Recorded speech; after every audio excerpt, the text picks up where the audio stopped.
ప్రభు అయిన యేసుక్రీస్తు నామంలో మీ అందరికి వందనములు. హల్లెలూయా. పరిశుద్ధాత్మ దేవుడు మనకిచ్చిన ఆత్మీయమైన ఆహారం ఏంటంటే నిజమైన స్నేహితుడు. నిజమైన స్నేహితుడు ఏం చేస్తాడంటే విడవక ప్రేమిస్తాడండి. ఏం చేస్తాడు? విడవక ప్రేమిస్తాడండి. చూడండి, సామెతల గ్రంథము 17వ అధ్యాయము 17వ వచనం ఒకసారి మనం చదువుకుంటే, నిజమైన స్నేహితుడు విడువక ప్రేమించును, నిజమైన స్నేహితుడు విడువక ప్రేమించును, దుర్దశలో అట్టివాడు సహోదరుడుగా ఉన్నను. హల్లెలూయా. ఇక్కడ చూస్తే నిజమైన స్నేహితుడు ఏం చేస్తాడంట? విడవక ప్రేమిస్తాడు అని చెప్తూ ఉన్నాడు. నిజమైన స్నేహితుడు అంటే చూడండి, మన అందరికి కూడా ఎవరో ఒకరు స్నేహితులు ఈ లోకంలో ఫ్రెండ్స్ అనే వాళ్ళు ఉంటారు. కానీ వాళ్ళు ఎలాగనంటే వాళ్ళు నువ్వు ప్రేమిస్తే వాళ్ళు నిన్ను ప్రేమిస్తారు, నువ్వేదన్నా హెల్ప్ చేస్తే వాళ్ళు నీకు సహాయం చేస్తారు. అదే విధముగా ఈ స్నేహితుల్లో కూడా ఎలాగుంటారనంటే నా రక్త సంబంధికులు లేకపోతే నాకు సంబంధించిన వాళ్ళు, ఇలాగ స్నేహాలు ఎలాగున్నాయంటే డబ్బున్నోడితో సావాసం చేస్తాడు. అదే విధముగా వాళ్ళ కులం ఉంటే ఆ కులం వాళ్ళతోనే సావాసం చేస్తారు. అదే విధంగా ఇంకా కలర్ను బట్టి సావాసం చేస్తారు. ఇలాగ రకరకాల స్నేహాలు ఉంటాయి. కానీ నిజమైన స్నేహితుడు ఏం చేస్తాడంట? విడువక ప్రేమిస్తాడు. ఒకవేళ నువ్వు ఎలాంటి స్థితిలో ఉన్నా ఈ స్నేహితుడు ఏం చేస్తాడంట? నీకు సహోదరుడుగా ఉంటానని చెప్తూ ఉన్నాడు. అయితే ఈ నిజమైన స్నేహితుడు ఎవరు? మనం ఒకసారి జ్ఞాపకం చేసుకుంటే, నిజమైన స్నేహితుడు అంటూ ఈ సృష్టిలో ఎవరు లేరు. ఎందుకనంటే కానీ పరలోకంలో ఒక ఆయన ఉన్నాడు. ఆయనే నజరేయుడైన యేసుక్రీస్తు ప్రభువారు. హల్లెలూయా. ఆయన నిజమైన స్నేహితుడు ఎలాగవుతాడని అంటే, ఆయన నీ కొరకు నా కొరకు విడవకూడని భాగ్యమును విడిచి ఆయన ఈ లోకములో వచ్చి నీ కొరకు నా కొరకు ఆయన ప్రాణమును పెట్టాడు. ఆయనే నిజమైన స్నేహితుడు. హల్లెలూయా. ఆయన ఈరోజు నీకు నిజమైన స్నేహితుడుగా నువ్వు చేసుకోవాలని అంటే ఆయన నీ దగ్గర ఉన్న డబ్బును, నీ దగ్గర ఉన్న ఆస్తును, నీ దగ్గర ఉన్న అంతస్తును, అదే విధంగా నీ దగ్గర ఉన్న కులమునో బలమునో కలర్నో లేకపోతే దేనిని అడగడు. ఆయన అడిగేది ఒకటే, నీ హృదయం అడుగుతూ ఉన్నాడు. ఆయనకి నీ హృదయం ఇస్తే ఆయన నీతో స్నేహం చేస్తాడు. హల్లెలూయా. ఈ సృష్టిలో ప్రతి ఒక్కరు నువ్వు ఏదో ఒకటి ఇస్తే గాని వాళ్ళు నీతో స్నేహం చేయరు. కానీ ఈయన మాత్రము నీ హృదయమునే ఎందుకు దేవుడు అడుగుతున్నాడు అంటే, ఈ హృదయములో ఎన్నో భయంకరమైన పరిస్థితులు ఉన్నాయి, అందులో పాపం ఉంది. దాన్ని కడిగి వేయాలని అంటే పరిశుద్ధుడైన రక్తంతో కడగబడాలి నువ్వు. ఆయనే నజరేయుడైన యేసుక్రీస్తు ప్రభువారు. ఆయన ద్వారా అయితే నీకు నిజమైన స్నేహితుడు ఉంటాడు. ఆయనే నీకు నిజమైన స్నేహితుడు. అయితే కొంతమంది నేను మీకు జ్ఞాపకం చేస్తాను. చూడండి, దావీదు మహారాజు గారు ఒకసారి మనము జ్ఞాపకం చేసుకుంటే చూడండి, 1 సమూయేలు గ్రంథము 18వ అధ్యాయం ఒకసారి మనం చదువుకుందాం. సమూయేలు ఇక్కడ ఒక సిచ్యువేషను, నిజమైన స్నేహితులని వీళ్ళు అనుకుంటారు. కానీ ఇక్కడ వాళ్ళకి ఎదురుపడే సమస్య ఎలా ఉంటుందో ఒకసారి చూద్దాం. 18:1. దావీదు సౌలుతో మాట్లాడుట చాలించినప్పుడు యోనాతాను హృదయము యోనాతాను హృదయం ఎవరి హృదయంతో కలిసిపోయిందంట? దావీదు హృదయంతో కలిసిపోయాను. యోనాతాను దావీదును తన ప్రాణ స్నేహితుడిగా భావించుకొని అతన్ని ప్రేమించెను. హల్లెలూయా. చూడండి, యోనాతాను హృదయము దావీదు హృదయం ఏమైనాయంట? కలిసిపోయినాయి. కానీ వీళ్ళిద్దరు హృదయాలు కలిసిపోయినాయి. కానీ ఒకవేళ వీళ్ళిద్దరూ చనిపోతే మాత్రము వీళ్ళ ఆత్మని పరలోకానికి తీసుకెళ్లాలన్నా, అదే విధముగా మనము పరలోకానికి చేరాలనంటే వీళ్ళకి ఎవరు కావాలి? దేవుని రక్షణ భాగ్యం అనేది కావాలి. ఈ భూమి పైన ఒకవేళ ఎంత స్నేహితులుగా ఉన్నా, ఒకవేళ కలిసి ఇద్దరు చనిపోయినా కూడా సరే, ఈ భూమిపై నుంచి నువ్వు పరలోకం చేరాలనంటే నీకు నజరేయుడైన యేసుక్రీస్తు ప్రభువారు రక్షణ భాగ్యం అనేది ఖచ్చితంగా కావాలి. ఇక్కడ వీళ్ళిద్దరు ప్రాణ స్నేహితులుగా భావించుకున్నారు, వాళ్ళిద్దరు హృదయాలు కలుసుకున్నాయి. కానీ వెంటనే అదే మళ్ళీ 19వ అధ్యాయం 1వ వచనం చూడండి. సమూయేలు. అంతటా సౌలు మీరు దావీదును చంపవలసినదని తన కుమారుడైన యోనాతానుతోను సేవకులందరితోనూ చెప్పగా. చూడండి ఇక్కడ ఏం చేశారంట, ఇక్కడ వీళ్ళిద్దరు ఏమయ్యారు, ప్రాణ స్నేహితులు అయ్యారు. వాళ్ళ హృదయాలు ఏమయ్యాయి, కలిసిపోయాయి. కానీ వెంటనే ఏం జరిగింది, దావీదుని చంపమని తన కుమారుడైన యోనాతాన్నే పంపించాడు. హల్లెలూయా. చూడండి, ఈ సృష్టిలో పరిస్థితులన్నీ కూడా ఇలాగే ఉంటాయి. అయితే ఎందుకు దావీదుని చంపాలనుకున్నాడనంటే, ఇక్కడ అక్కడున్న జనాలు ఒక పాట పాడతారు. అక్కడున్న జనులు ఏమంటే, సౌలు వేల కొలదియు దావీదు 10,000 కొలదియు శత్రువులను హతము చేసిరి అని ఈ ఒక్క మాట కోసము నాకంటే దావీదు ఏం చేశాడు, ఎక్కువ మందిని చంపాడా, నాకంటే గొప్పవాడా, ఒకవేళ నాకన్నా ముందుగా ఒకవేళ రాజు అయిపోతాడేమో నా తర్వాత అని చెప్పి అతనిని చంపేదానికి తన తండ్రి యోనాతాను తండ్రి అయిన సౌలు యోనాతానని సేవకుల్ని ఇచ్చి పంపించడానికి. హల్లెలూయా. చూడండి పరిస్థితి, ఈ లోకంలో పరిస్థితి ఇలాగుంటుంది స్నేహం. అయితే పరలోకంలో ఉన్న యేసుక్రీస్తు ప్రభు వారితో గాని నువ్వు స్నేహం చేస్తే ఆ స్నేహితుడు నీతో ఏం చేస్తాడో తెలుసా, విడవక నిన్ను కాపాడుతాడు, నీ ప్రాణమునకు రక్షణ ఇస్తాడు, నీకు ఆశ్రయ దుర్గముగా ఉంటాడు, నిన్ను ప్రేమిస్తూ ఉంటాడు, నిన్ను విడవక ఎడబాయక ఆయన మాట తప్పని వాడు, ఆయన నీకు మార్గమును చూపే గొప్ప రక్షకుడు. హల్లెలూయా. అయితే మనం జ్ఞాపకం చేసుకోవాల్సింది ఏంటంటే, చూడండి, యోనాతాను హృదయము దావీదు హృదయం ఏమైందంటే కలిసిందన్నారు. వాళ్ళిద్దరు ప్రాణ స్నేహితులు అన్నారు. ఆ ప్రాణ స్నేహితుడే ఇప్పుడు ఏమవుతున్నాడు, దావీదుని చంపేదానికి రెడీ ముందుకు వస్తూ ఉన్నాడు. అయితే చూడండి, ఈ లోకంలో పరిస్థితులు ఇదే విధంగా ఉంటాయి. ఒకవేళ నువ్వు ఎక్కువగా బ్రతికినా కూడా నీ స్నేహితుడు ఏమవుతాడు, చూసి దాన్ని ఓర్చుకోలేడు. కానీ పరలోకంలో ఉన్న ఆ స్నేహితుని కానీ నువ్వు స్నేహితుడిగా చేసుకుంటే, ఆయన రక్తంలో నువ్వు కడగబడితే, ఆయన రక్షణ భాగ్యం నువ్వు పొందుకుంటే, ఆయన ఎప్పుడు నీకు ఒక కంచిలాగా ఉంటాడు, ఒక ఆశ్రయ దుర్గముగా ఉంటాడు. ఆయన నీ చుట్టూ దేవదూతలను కావాలొస్తాడు. ఎందుకనంటే నీ హృదయమును ఆయనకు దయచేస్తావు. హల్లెలూయా. ఆయన నీ కొరకు ప్రాణం పెట్టాడు, నీ కొరకు ఆయన విడవకూడని భాగ్యమును విడిచాడు. ఆయన నీ కొరకు విమోచకుడుగా వధింపబడిన గొర్రె పిల్లలాగా మౌనముగా సిలువలో నీ కొరకు నా కొరకు ఏం చేశాడు తెలుసా, ఆయన మరణించాడు.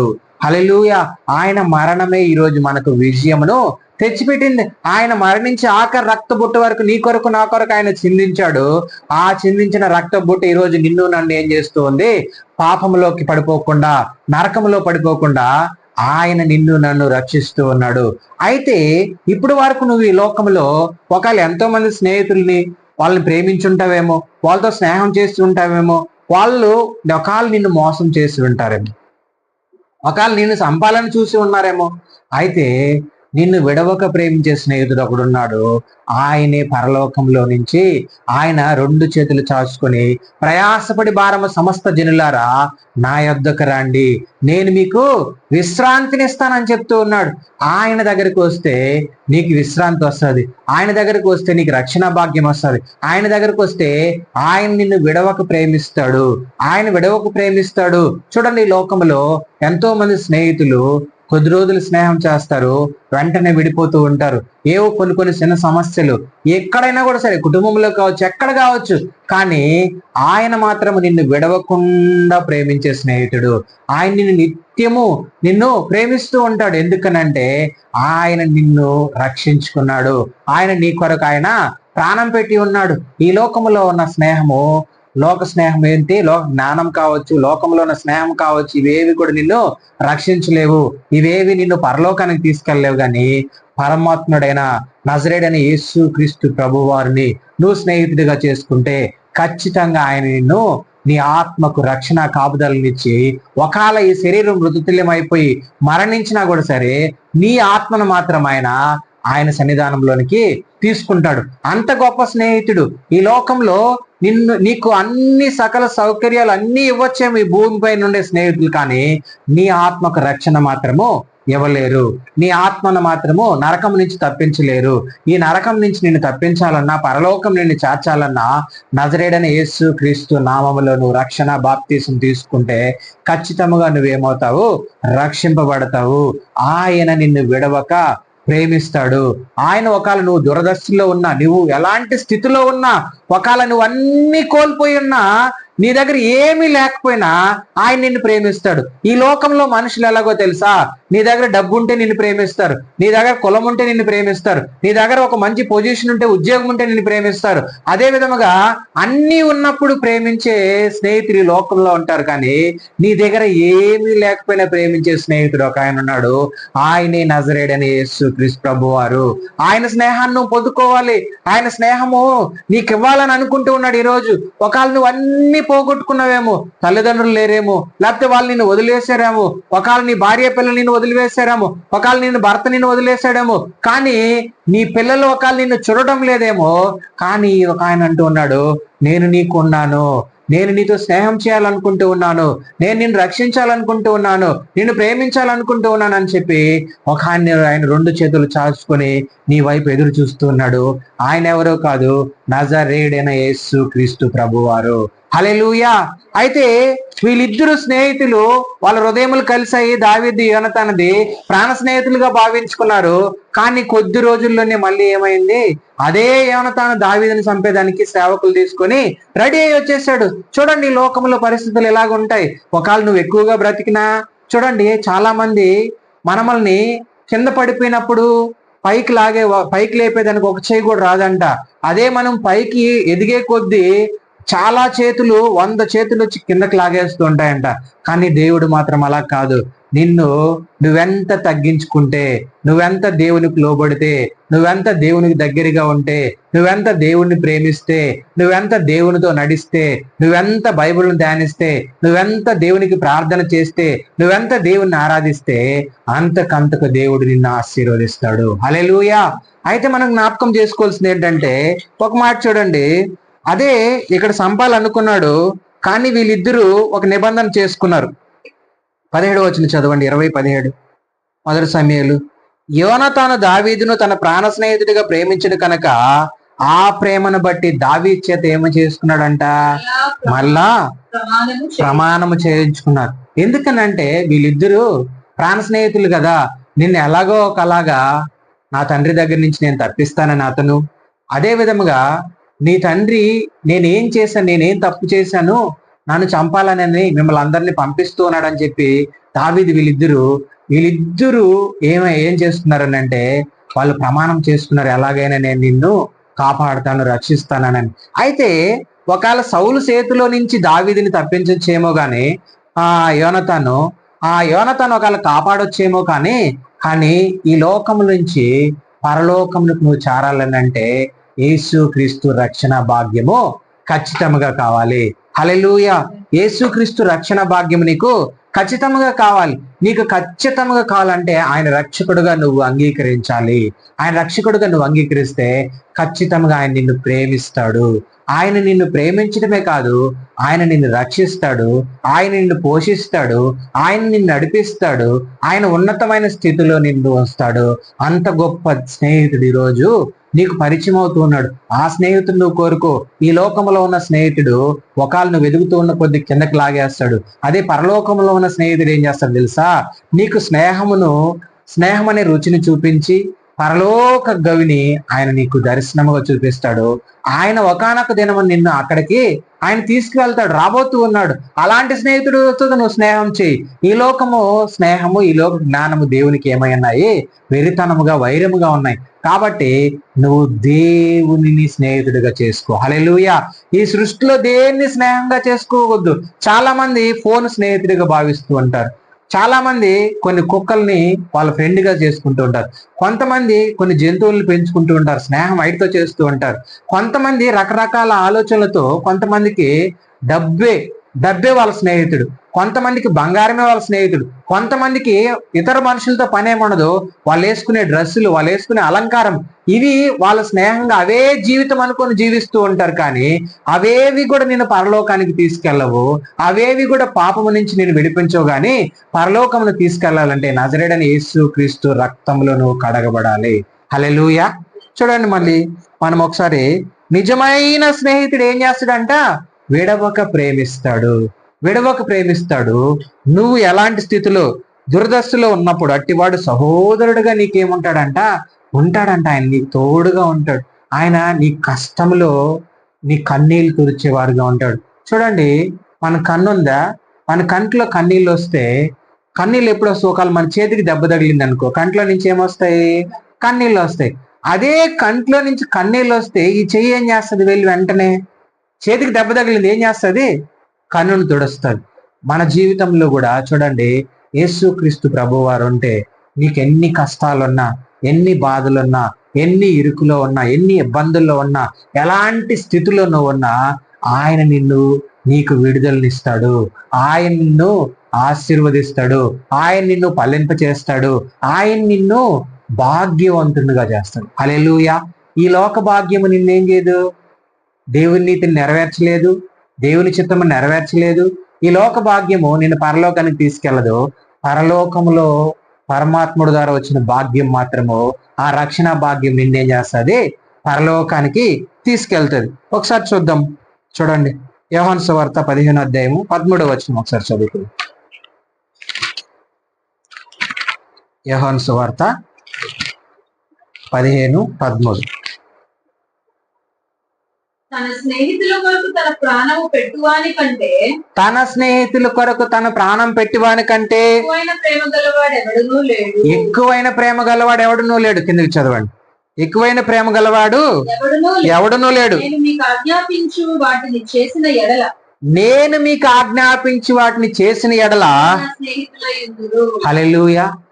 ఆయన ఆజ్ఞాపించినట్టు నువ్వు చేసావనుకో, మనం ఏమై ఉంటామంట? ఆయన స్నేహితులమై ఉంటామంట. అయితే ఆయన ఆజ్ఞాపిస్తున్నట్టు ఏమి ఆజ్ఞాపిస్తున్నాడు అంటే, నీ శత్రువుని ప్రేమించమంటూ ఉన్నాడు. నీ శత్రువు కొరకు ప్రార్థన చేయమంటూ ఉన్నాడు. నువ్వు పరలోకములో ఉన్న తండ్రికి మీరు కుమారులై ఉన్నట్లు మీరేం చేయాలి? మీ శత్రువు కొరకు మీరు ప్రార్థన చేయాలి. మిమ్మల్ని హింసించే వారి కొరకు మీరేం చేయాలి? మీరు క్షమించాలి అని చెప్పి చూడండి ఒకసారి. మత్తయి సువార్త 5:44 చదవండి త్వరగా.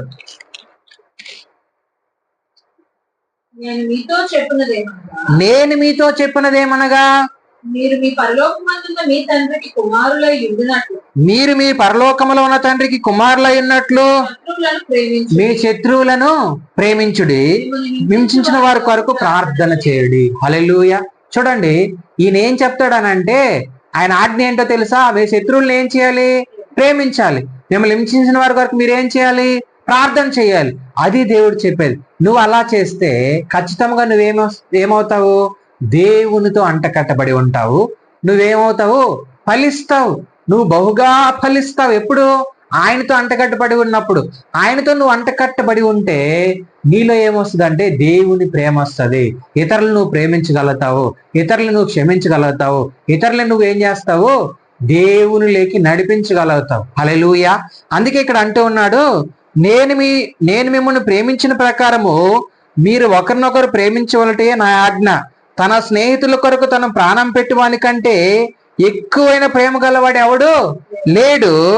నేను మీకు ఆజ్ఞాపించుట వాటిని చేసిన ఎడల మీరు నా స్నేహితులై ఉంటారు. ఇప్పుడు మనం దేవుని స్నేహితులై ఉండాలంటే మనం ఏం చేయాలి చెప్పండి? మనము ఆయన ఆజ్ఞాపించిన ఆజ్ఞలన్నిటినీ చేస్తూ వెళ్ళాలి. ఆయన కట్టడంలో మనము కట్టుకుంటూ వెళ్ళాలి. అప్పుడు మనము బహుగా ఫలిస్తాము. అప్పుడు మన ప్రేమను ఇతరులకు పంచినప్పుడు దేవుడు ప్రేమ మనలో ఇంకా బహుగా ఏమవుతుంది? ఫలిస్తుంది. కాబట్టి ఇక్కడ అంటూ ఉన్నాడు ఏంటంటే, మీరు నా స్నేహితులై అవ్వాలనంటే మీరు నా ఆజ్ఞలను ఏం చేయాలి? పాటించాలి. చూడండి, ఏదైనా మనలో అవ్వమ్మని ఆదాముని దేవుడు ఏం చేశాడు? స్నేహితులుగా చేసుకున్నాడు. కుమార్తెలుగా ఉంచుకున్నాడు. కుమారునిగాను కుమార్తెగాను ఉంచుకున్నాడు. కానీ వాళ్ళిద్దరూ దేవునితో స్నేహం చేస్తూ ఉంటూ దేవుని ఆజ్ఞని అతిక్రమించారా లేదా? వాళ్ళు దేవుని స్నేహమును కోల్పోయినారా లేదా? దేవుని ప్రేమను కోల్పోయినారా లేదా? ఎందుకంటే వాళ్ళ దేవుని ఆజ్ఞను అతిక్రమించారు. ఈ రోజు నువ్వు నేను ఒకవేళ దేవుని ఆజ్ఞను మనం అతిక్రమించామనుకో, దేవునికి మనం ఏమవుతాము? దూరస్తులమైపోతాం. సమీపస్తులము దగ్గరగా ఉండము. దేవుడు మనతో స్నేహం చెయ్యాలి అంటే మనము ఆయన్ని ప్రేమించాలి. మన హృదయము ఆయనకి ఇవ్వాలి. ఆయన ఎప్పుడు నిన్ను ప్రేమిస్తూనే ఉంటాడు, ఆయన ఎప్పుడు నిన్ను నడిపిస్తూనే ఉంటాడు, ఆయన ఎప్పుడు ఆయన దేవదూతలు నీకు కావాలంటాయి. అయితే నువ్వు ఆయన ఆజ్ఞలను నువ్వు అతిక్రమించకూడదు. హల్లెలూయా. ఇంకొక మాట మనం చదువుకుంటే చూడండి, సామెతల గ్రంథము 27:6 ఒకసారి చదువుకుందాం. 27వ అధ్యాయము. మేలును కోరి స్నేహితుడు గాయములు చేయను. మేలును కోరి స్నేహితుడు ఏం చేస్తాడంట? గాయములు చేయను. పగవాడు లెక్కలేని ముద్దులు పెట్టును. పగవాడు ఏం చేస్తాడు? లెక్కలేని ముద్దులు పెడతాడు. ఇప్పుడు చూడండి, మేలును కోరి స్నేహితుడు ఏం చేస్తాడంట? గాయములు చేస్తాడు. అదే పగవాడు లెక్కలేని ఏం చేస్తాడంట? ముద్దులు పెడతాడు. ఎప్పుడు ముద్దులు పెడతాడు పగవాడు? మనకి ఏదైనా కీడు జరిగినప్పుడు వాడు ఏం చేస్తాడంటే సంతోషంగా ఉంటాడు. అదే మన స్నేహితుడు ఏం చేస్తాడంటే ఒకవేళ నీకు గాయం కలిగించిన ఆ గాయమును కట్టువాడు నజరేయుడైన యేసు క్రీస్తు ప్రభువారు. హల్లెలూయా. మనకి ఏదైనా ఒక సమస్య వచ్చిన ఆ సమస్యను తీర్చివేవాడు నజరేయుడైన యేసు క్రీస్తు ప్రభువారు. నిన్ను ఒకవేళ ఈ లోకంలో ఉన్న స్నేహితులు నీకు ఏదైనా సమస్య వస్తే ఆ సమస్యను నీకు తీర్చుకోవచ్చేమో కానీ నజరేయుడైన యేసు క్రీస్తు ప్రభువారు మాత్రము ఆయన నిన్ను విడవక ప్రేమించే స్నేహితుడు. చూడండి, ఇంకొక మాట మనం జ్ఞాపకం చేసుకుంటే నిర్గమాకాండము 33:11 ఒక మాట ఉంటది. మోషేతో చూడు దేవుడు ఎలా మాట్లాడతాడు. మనుష్యుడు తన స్నేహితునితో మాట్లాడినట్లు యెహోవా మోషేతో ముఖాముఖిగా మాట్లాడుచుండెను. హల్లెలూయా. ఏం చేస్తాడంట స్నేహితుడు? ఈ స్నేహితుడు 33:11 మనుష్యుడు తన స్నేహితుడితో మాట్లాడినట్టు యెహోవా మోషేతో ఏం చేస్తూ ఉన్నాడు? ముఖాముఖిగా మాట్లాడుతూ ఉన్నాడు. ఎప్పుడు మాట్లాడతాడనంటే ఇక్కడ చూడండి, మోషే దేవుని పని తీసుకున్నాడు. దేవుడు ఒక పని అప్పచెప్పాడు. ఆ పనిని సక్రమంగా నిర్వర్తిస్తూ ఐగుప్తు నుంచి తన జనులను ఐగుప్తు నుంచి ఆ బానిసత్వములో నుంచి దేవుడు వాళ్ళని విడిపిస్తే వాళ్ళందరినీ ఏం చేస్తూ వచ్చాడు? నడిపించుకుంటూ ఆయన ఎంత వరకు చెప్పాడు ఆ ప్లేస్ వరకు నమ్మకంగా ఏం చేస్తూ ఉన్నాడు? నడిపిస్తూ ముందుకు వెళ్తూ ఉన్నాడు. ఆయన ఆజ్ఞను అతిక్రమించలేదు. ఆయన మాటని తూచా తప్పకుండా పాటించాడు. అందుకని దేవుడు ఏం చేస్తూ ఉన్నాడు? ఒక మనుషుడు స్నేహితుడితో మాట్లాడినప్పుడు ఆ మోషేతో దేవుడు ఏం చేస్తున్నాడు? ముఖాముఖిగా మాట్లాడుతూ ఉన్నాడంట. నువ్వు దేవునితో స్నేహం చేస్తే దేవుడు నీతో అలాగా మాట్లాడతాడు. హల్లెలూయా. ఒక స్నేహితుడిలాగా నీకు తోడుగా ఉంటాడు. ఒక స్నేహితుడిలాగా నీకు నీడగా ఉంటాడు. ఒక స్నేహితుడిలాగా నిన్ను ఆదరిస్తాడు. ఒక స్నేహితుడిలాగా నిన్ను ప్రతి పరిస్థితి నుంచి విడుదలనిచ్చి ఆయన ముందుకు నడిపిస్తాడు. చూడండి, ఈ స్నేహితుడు మోషేకి కొన్ని సమస్యలు ఎదురైనప్పుడు, మోషే ఎందుకు నువ్వు అలాగ భయపడుతూ ఉన్నావు? నీ చేతిలో ఉన్న కర్రని ఎర్ర సముద్రం వైపు చూపించు అన్నాడు. మోషే ఎందుకు నువ్వు ఆ జనుల దగ్గర మాటలు పడుతూ ఉన్నావు? నీ చేతిలో ఉన్న కర్రని తీసుకొని ఆ బండను కొట్టి నీళ్ళు వస్తాయి. హల్లెలూయా. స్నేహితుడు అలాగ మాట్లాడతాడు. అదే విధంగా ఆ స్నేహితుడు ఎవరో కాదు, పరలోకములో ఉన్న తండ్రి. నీతో అలా మాట్లాడాలి అని అంటే నువ్వు ఆ స్నేహితుడు చెప్పిన పని చేయాలి. ఆయన ఆజ్ఞలను, ఆయన కట్టడములను. ఆ రోజు మోషేకి తన ప్రజలను నడిపించేదానికి దేవుడు ఏమిచ్చాడు? అధికారం ఇచ్చాడు. ఈరోజు నీకు నాకు ఏమిచ్చాడు తెలుసా?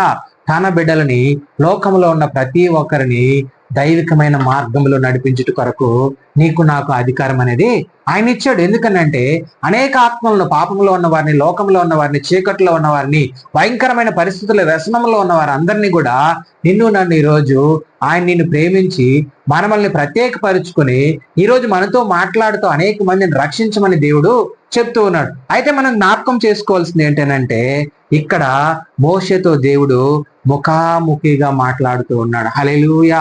ముఖాముఖిగా మాట్లాడుతూ ఉన్నాడు. అలాంటి అనుభవం మనకు కావాలి. దేవునితో మాట్లాడే అనుభవం కావాలి. దేవునితో స్నేహం చేసే అనుభవం కావాలి. దేవునితో నడిచే అనుభవం కావాలి.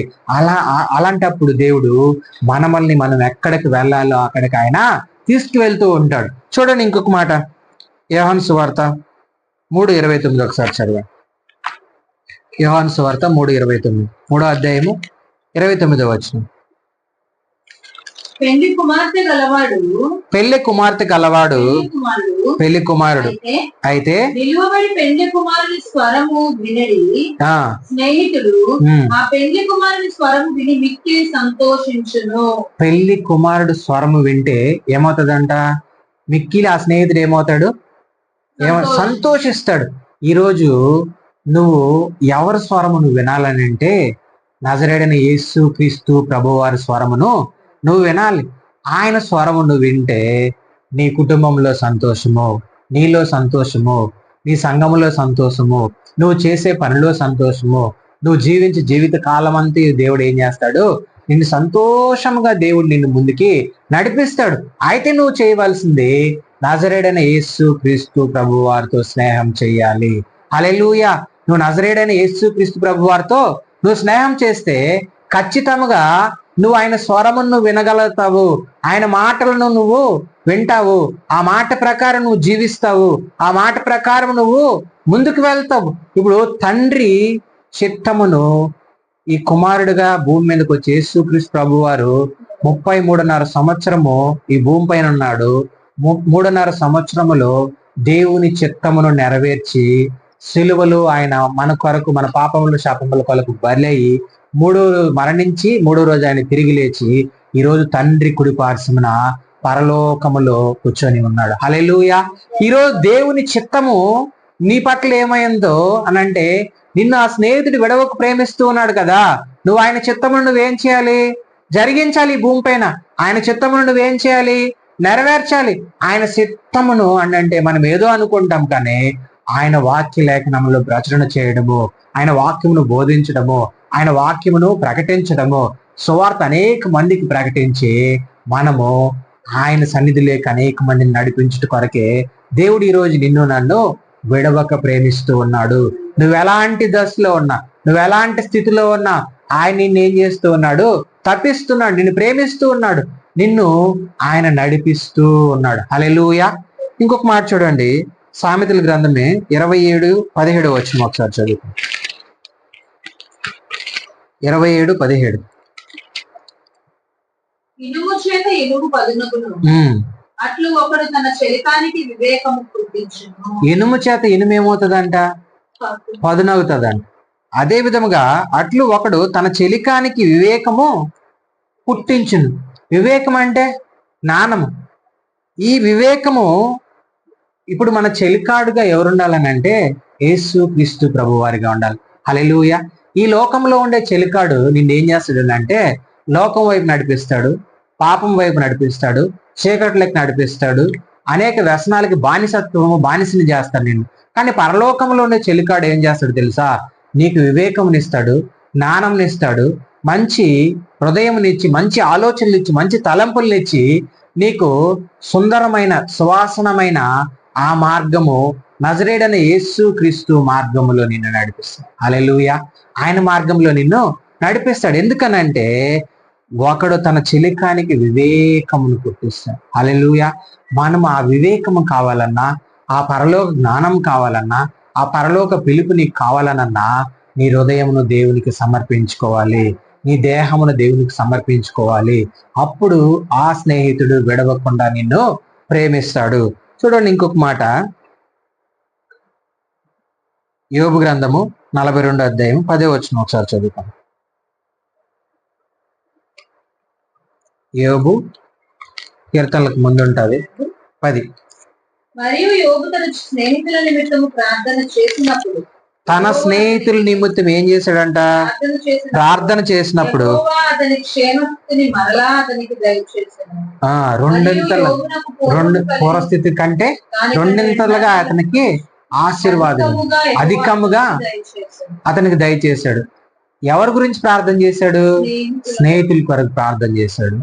స్నేహితుల కొరకు ప్రార్థన చేస్తే దేవుడు ఏమి ఇచ్చాడు? ఈయనకి రెండింతల ఆశీర్వాదం దయచేశాడు. ఈ రోజు ఒకవేళ నీకు ఈ లోకంలో ఉన్న స్నేహితులు ఉన్నారేమో, వాళ్ళు దేవునికి దూరంగా ఉన్నారేమో, ఒకవేళ నీతోనే ఉండి నీ పైన లేని పైనట్టు చెప్తూ ఉన్నారేమో, నిన్ను హింసిస్తూ ఉన్నారేమో, నిన్ను ఒకవేళ దేవుని వైపు తిరగకుండా వాళ్ళు లోకం వైపు నడిపించాలని ప్రయత్నిస్తున్నారేమో, ఒకవేళ వాళ్ళు వ్యసనంలో ఉన్నారేమో, లోక ఆశల్లో ఉన్నారేమో, అలాంటి స్నేహితుల గురించి నువ్వేం చెయ్యి? ఈరోజు ప్రార్థన చెయ్యి. ఖచ్చితంగా దేవుడు నిన్నేం చేస్తాడు? యోబుని ఆశీర్వదించిన దేవుడు నిన్ను కూడా రెండింతలుగా ఆశీర్వదిస్తాడు. ఎందుకనంటే వాళ్ళు యోబు దేవుని వైపు ఉన్నాడని చెప్పి యోబు స్నేహితులు, అదే విధముగా వాళ్ళ వైఫ్, వీళ్ళందరూ ఏం చేశారు? యోబుని హింసిస్తూ వచ్చారు. కానీ యోబు ఏం చేశాడు? దేవునికి ప్రార్థించాడు. హల్లెలూయా. రెండింతల ఆశీర్వాదం పొందుకున్నాడు. ఈ రోజు నీ జీవితంలో, నా జీవితంలో అలాంటి ఆశీర్వాదం కావాలనంటే, అలాంటి ప్రేమను నువ్వు పొందుకోవాలంటే, మునుపటి ప్రేమ కన్నా ఎక్కువ అధికమైన ప్రేమ నువ్వు పొందుకోవాలనంటే దేవునితో స్నేహం చెయ్యి. హల్లెలూయా. దేవునితో స్నేహం చెయ్యి. ఈ లోకంతో స్నేహం చేయొద్దు. ఈ లోకంలో ఉన్నవారు ఎవరు కూడా నిన్ను పరలోకానికి తీసుకెళ్లరు. ఒక ఆయన మాత్రం తీసుకెళ్ళగలుగుతాడు. ఆయన నజరేయుడైన యేసుక్రీస్తు ప్రభువారు. చూడండి, మనం ఒకసారి సామెతల గ్రంథము 16:28 చదవండి. మూర్ఖుడు కలహము పుట్టించును, కొండెగాడు మిత్రభేదము చేయును. చూడండి, మూర్ఖుడు ఏం చేస్తాడు? కలహం పుట్టిస్తాడు. వీడు లోకానికి సంబంధించిన వాడు. వీళ్ళు ఏం చేస్తాడంటే, కలహం అంటే అనుమానం పుట్టిస్తాడు, లేనిపోని సమస్యలను సృష్టిస్తాడు. నిన్ను దైవికమైన మార్గంలో వెళ్తున్న నిన్ను ఏం చేస్తాడంటే, ఈ మూర్ఖుడు ఎలాంటి వాడు అంటే సాతానుడు. ఈ సాతానుడు ఏం చేస్తాడంటే, కొన్ని విషయాల్లో మనల్ని గలిబిలి చేసి దేవుని వైపు కాకుండా లోకం వైపు మనల్ని నడిపించేదాన్ని చేస్తాడు. కలహం పుట్టిస్తాడు దైవికమైన మార్గంలో నువ్వు ఎదుగుతూ ఉన్నప్పుడు. అయితే నువ్వు పరలోకములో ఉన్న నజరేయుడైన యేసుక్రీస్తు ప్రభువారితో నువ్వు స్నేహం చేస్తే ఆయన విడవక ప్రేమించే స్నేహితుడు. హల్లెలూయా. ఒకవేళ మూర్ఖుడితో నువ్వు చేయొద్దు, అదే విధంగా కొండిగానితో నువ్వు సావాసం చేయొద్దు. కానీ నువ్వు యేసుక్రీస్తు ప్రభువారితో సావాసం చేస్తే, స్నేహం చేస్తే ఖచ్చితంగా ఆయన ఏం చేస్తాడో తెలుసా? ఈ లోకంలో ఉన్న ప్రతి ఒక్క దాని నుంచి నీకు విడుదల దయచేస్తాడు. హల్లెలూయా. చీకటి నుంచి నేను వెలుగులోకి నడిపిస్తాడు. ఆయన నిన్ను పాపం నుంచి ప్రత్యేకపరిచి పరిశుద్ధులుగా చేసి ఆయన రక్తంలో కడగబడి నిన్ను ఆయన కుమారునిగాను ఆయన కుమార్తెగాను ఆయన చేసుకుంటాడు. ఇంకొక మాట మనం చదువుకుంటే చూడండి, అదే సామెతల గ్రంథం 25:19 చూడండి. 25వ అధ్యాయము 19వ వచనం. శ్రమకాలములో విశ్వాసఘాతకుని ఆశ్రయించుట విరిగిన పళ్ళతోను కీళ్లు వసలిన కాళ్ళతోను సమానం. చూడండి, శ్రమకాలంలో మనము ఎవరిని ఆశ్రయించకూడదు? విశ్వాసఘాతకుడు. అంటే ఈ ఘాతకుడు ఎలాంటి వాడు అంటే దేవునికి విరోధమైన వాడు, లోకానికి సంబంధించిన వాడు. ఈ విశ్వాసఘాతకుడు అని చూడండి, చాలా మంది విశ్వాసంతో ఉంటారు, కానీ కొన్ని విషయాలు ఏం చేస్తారు? దేవునికి దూరం అయిపోయి ఉంటారు. కొన్ని పరిస్థితుల్లో చూడండి, ఈ విశ్వాసఘాతకుడికి ఎలాంటి వాడంట? విరిగిన పళ్ళతోనూ కీలు వలిసిన కాళ్ళతోనూ సమానంగా ఉంటాడంట. చూడండి, విరిగిపోయిన పళ్ళు ఉంటాయి, దీంతో మనం ఏమన్నా చేయగలమా? నమ్మగలమా? ఏం చేయలేము. అదే విధంగా మన కీలు చూడండి, ఒక టేబుల్కి 4 పక్కలు ఏముంటాయి సపోర్ట్ గా? అవి స్టాండ్స్ ఉంటాయి కదా. అవి 4 లేకపోతే ఏమవుతుంది? కింద పడిపోతుంది. అదే విధంగా మనం నిలబడుకున్నాము, మన కాళ్ళకి కీళ్ళు ఉంటాయి కదా, అవి లేకపోయాయంటే మనం ఏమవుతాము? కింద పడిపోతాం. అదే విధముగా విశ్వాసఘాతకుడు కూడా అలాంటి వాడే. ఈ విశ్వాసఘాతకుడు ఎవరో తెలుసా? యేసుక్రీస్తు ప్రభువారితో స్నేహం చేసి, యేసుక్రీస్తు ప్రభువారితో భోజనం చేసి, యేసుక్రీస్తు ప్రభువారిని 30 వెండి నాణ్యాలకు అమ్మేశాడు కదా ఇస్కరియోత యోధ. వాడు ఎవడాడు? విశ్వాసఘాతకుడు. ఎందుకు? దేవునితో స్నేహం చేశాడు, దేవునితో ఒకే పల్లెంలో తిన్నాడు, ఒకే దగ్గర పడుకున్నాడు, దేవునితో అనేక అద్భుతములు చేస్తున్న చూశాడు. కానీ ఇస్కరియోత యోధ మాత్రం యేసుక్రీస్తు ప్రభువారిని 30 వెండి నాణ్యాలకు అమ్మేశాడు. ఇలాంటి వాళ్ళతో మనం ఏం చేయకూడదు? ఈ లోకానికి సంబంధించిన వాళ్ళు చాలా మంది కూడా మనల్ని లోకం వైపు నడిపిస్తూ ఉంటాడు. చూడండి, అందుకనే ఆ విశ్వాసఘాతకుడు ఏం చేసుకున్నాడు? తనకు తానే ఉరేసుకొని కిందపడిపోయి పొట్ట పగిలిపోయి ఆయన ఏమైనప్పుడు చనిపోయినాడు అన్నమాట. ఈరోజు మనం జ్ఞాపకం చేసుకుంటే, ఈరోజు ఆయన యేసుక్రీస్తు ప్రభువారిని నువ్వు స్నేహితుడిగా చేసుకో, ఆయనతో నువ్వు నడువు, ఆయనతో నువ్వు జీవించు. నీ జీవితము, నీ బ్రతుకు, నువ్వు చేసే మార్గము, నువ్వు పనిచేయ మార్గము అన్నిటిలో దేవుడు ఏం చేస్తాడు? వర్ధిల్లిలాగా చేస్తూ ఉంటాడు, వర్ధిల్లింపజేస్తాడు ఖచ్చితంగా. ఎందుకనంటే ఆయనతో నువ్వు సావాసం చేయాలి, నువ్వు ఆయనతో నువ్వు నడవాలి, ఆయనలో నువ్వు ఉండాలి. చూడండి, ఎప్పుడైతే ఆయన మనలో ఉంటాడో, మనం ఆయనలో ఉంటామో, ఖచ్చితంగా తండ్రి, కుమార, పరిశుద్ధాత్ముడు మనకు తోడుగా ఉండి మనల్ని విడవకుండా మనల్ని ప్రేమిస్తూ ఉంటాడు. చూడండి, లాస్ట్ గుర్తు చేసుకొని మాటని 17 సామెతలు. నిజమైన స్నేహితుడు ఏం చేస్తాడంట?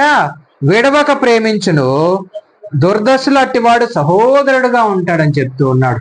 నిజమైన స్నేహితుడు ఆయన ఎవరో కాదు, నజరేయుడైన యేసుక్రీస్తు ప్రభువారు. ఆ స్నేహితుడిని నువ్వు స్నేహితుడిగా చేసుకోవాలనుకుంటూ ఉన్నావా? ఆయన ఏది అడగడు, నీ ఆస్తిని అడగడు, నీ కులమును అడగడు, నీ గోత్రమును అడగడు. ఆయన నీ హృదయం అడుగుతూ ఉన్నాడు.